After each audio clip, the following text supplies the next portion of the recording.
Hey Hero fans, this is Todd, and today we're going to talk about the mini comics that came with the Masters of the Universe figures.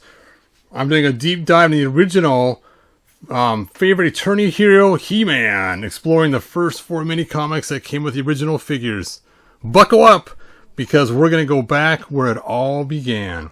First up, we have He-Man and the Power Sword. In this comic, we meet He-Man, a barbarian. And he is basically from a jungle tribe who receives mystical armor. There it is, mystical armor. And weapons from a sorceress of Grayskull. His mission is to protect the 2 halves of the Power Sword. So that is his mission. From falling into the evil hands of Skeletor. Talk about setting the stage for an epic battle. Well, we'll go through this full story later in this video. Next, we jump into the King of the Castle Grayskull. And it's funny, when I was a kid, I used to mix these two up all the time because they're so similar. But in this one, Skeletor's relentless quest for power seeks to breach the walls of Castle Grayskull.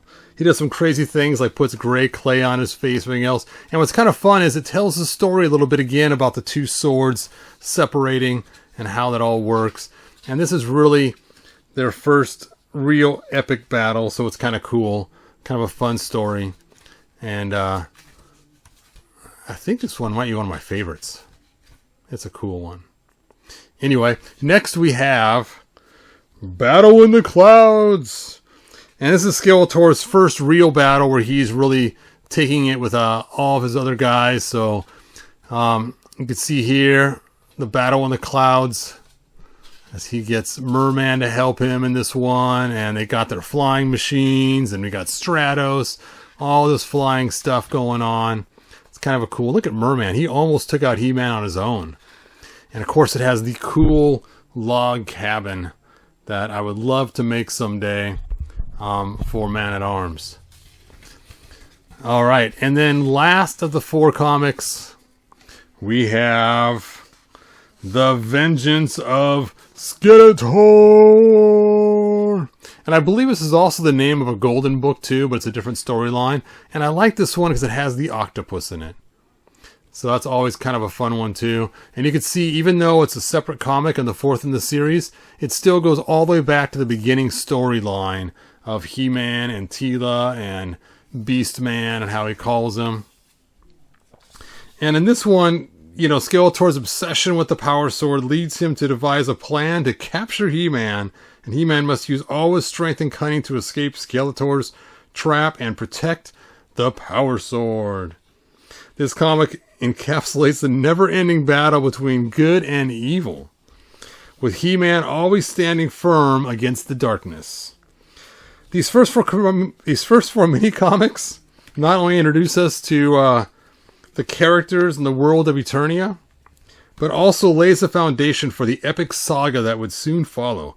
The adventures and battles and timeless struggles of good versus evil. It all started here. Anyway, I hope you enjoy this journey through He-Man's early adventures, and let's start with the first mini-comic, He-Man and the Power Sword. He-Man and the Power Sword, Masters of the Universe. A mighty figure stood at the edge of the jungle that had until this day always been his home. He-Man, the tribe's greatest warrior, waved his farewell. He might have preferred to stay, but he had a noble mission to accomplish.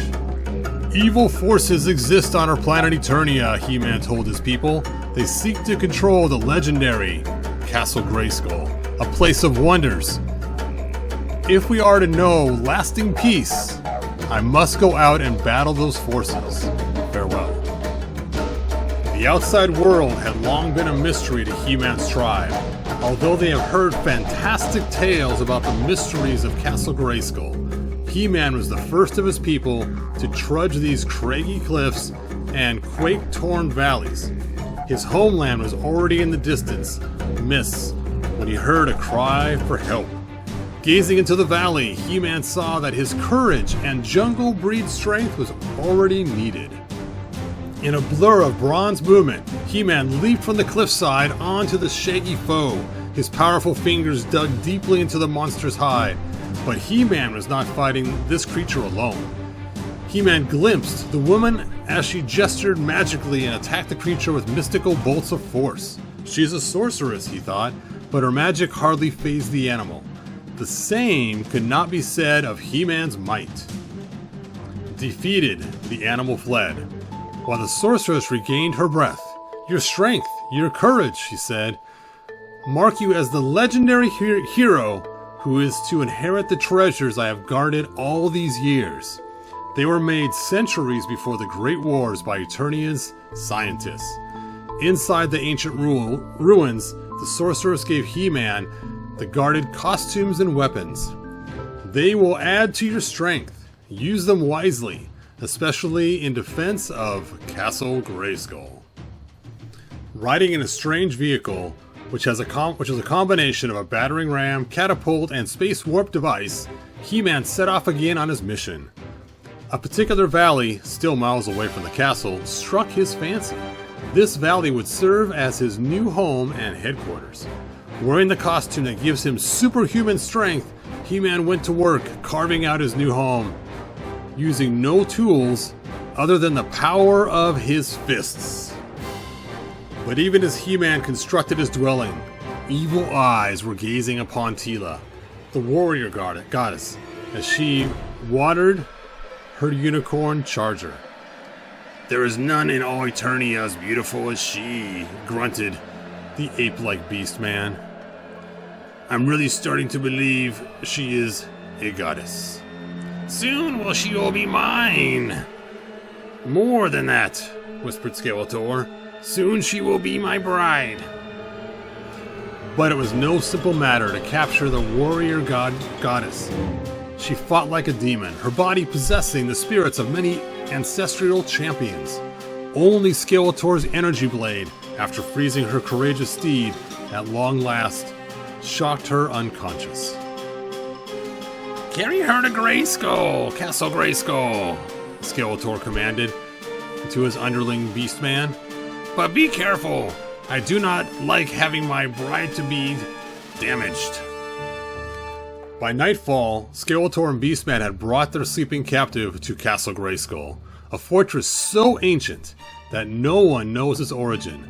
An eerie voice that of the castle's all-present spirit warned them. "Go back. The secrets and treasures of Grayskull are for no one to possess. Go away." Another warrior secretly watched as Skeletor defied the warning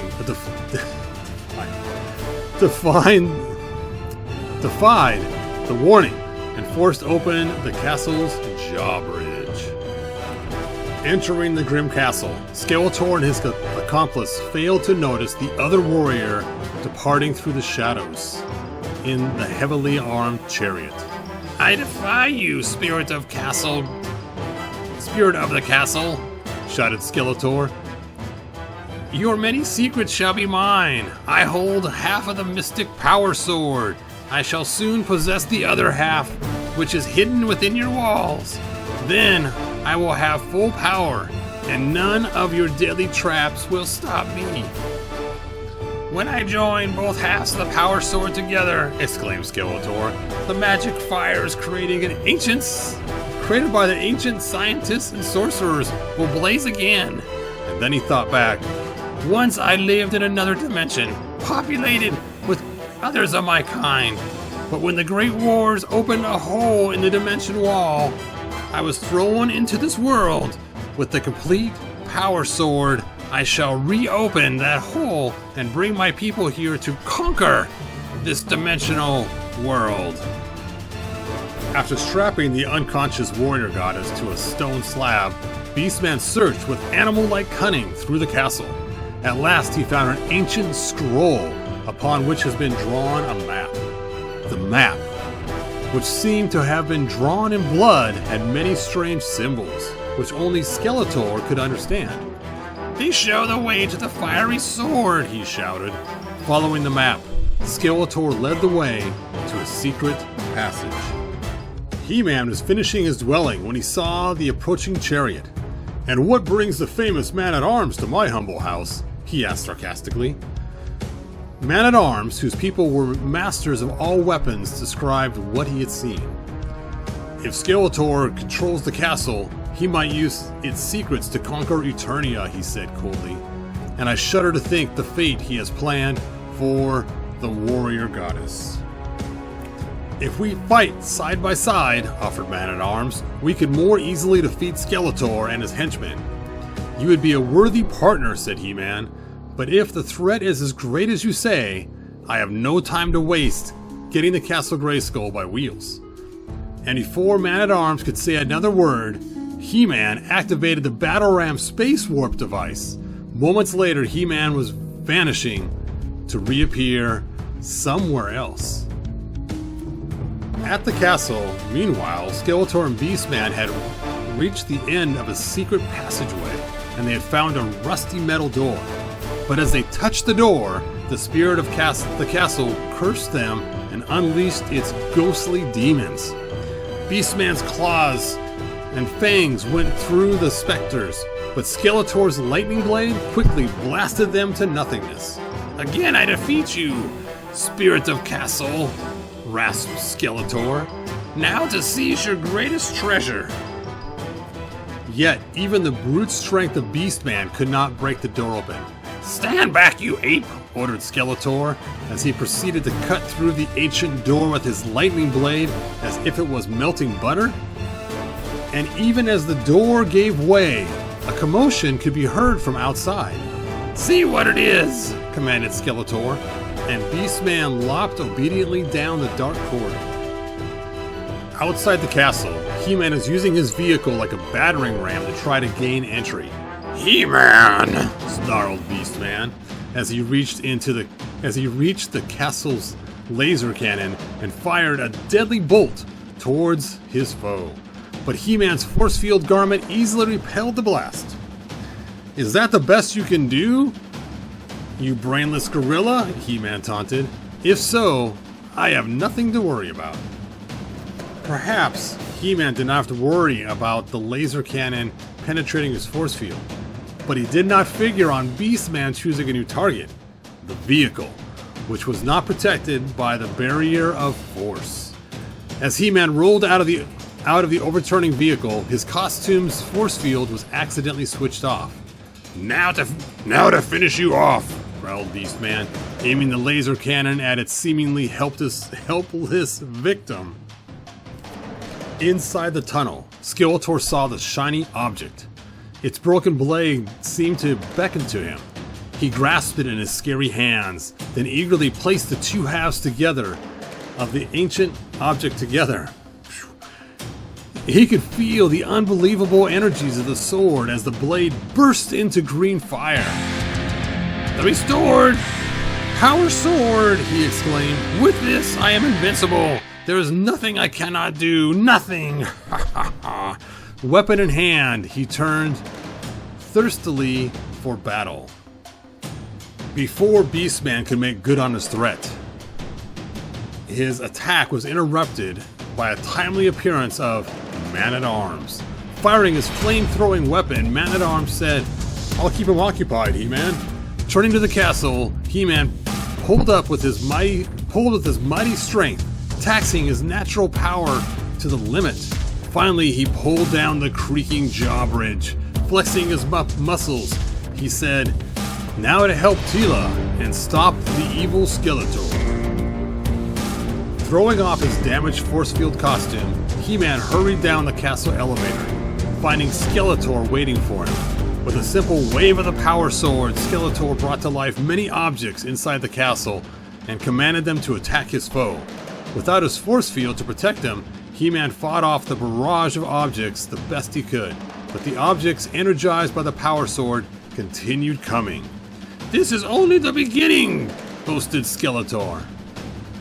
But Skeletor's moment of triumph was abruptly ended as a beautiful figure appeared before him, glowing green like the energies of the power sword.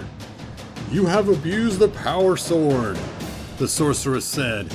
And with magical gestures, she removed the power sword from Skeletor's hand, splitting it again into two halves. Immediately, the objects attacking He-Man dropped lifelessly to the floor. A moment later, the sorceress vanished. Having lost his most powerful weapon, Skeletor fled to the roof of the castle, where Beastman and Man-at-Arms were already engaged in mortal combat. He-Man saw the awakened Teela tear herself free of her bonds. Then both warriors rushed up the castle's elevator. Soon they were hotly engaged in the rooftop battle. Hopelessly outnumbered, Skeletor and Beastman both pleaded, "Mercy!" And with that plea, the battle ended. Together, He-Man, Man-at-Arms, and Teela watched their defeated foes flee towards the horizon. Then, seeing an apparition below, they climbed down from the roof of the castle. "From now on," said the sorceress, "only the halves of the power sword inserted into this enchanted lock will open the castle's drawbridge. And to keep this castle from falling again falling into evil hands, I shall hide both halves in secret places." Saying that, she vanished again in a green cloud. "You are truly the masters of the universe who are destined to protect my secrets from evil forces," said the spirit of the castle. "You should have at least some small reward." That reward came in the form of a snow-white unicorn that galloped over the hill, returning to his mistress. "Do you think that's the last of those two, or the power sword?" asked Man-at-Arms. "I doubt it," answered He-Man. But he looked toward the rising sun. It seemed to be a good omen for Eternia and the masters of the universe.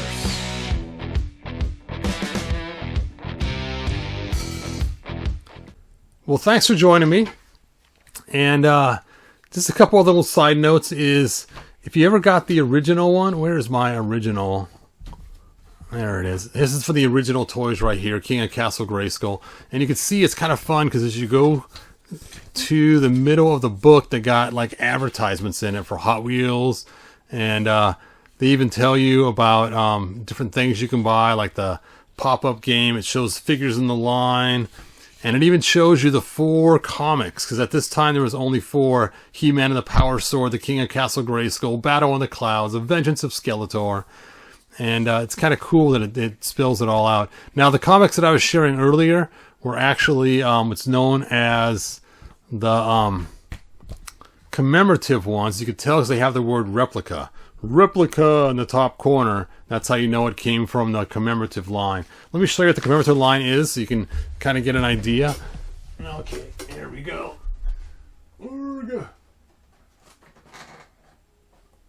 So back in 2000 and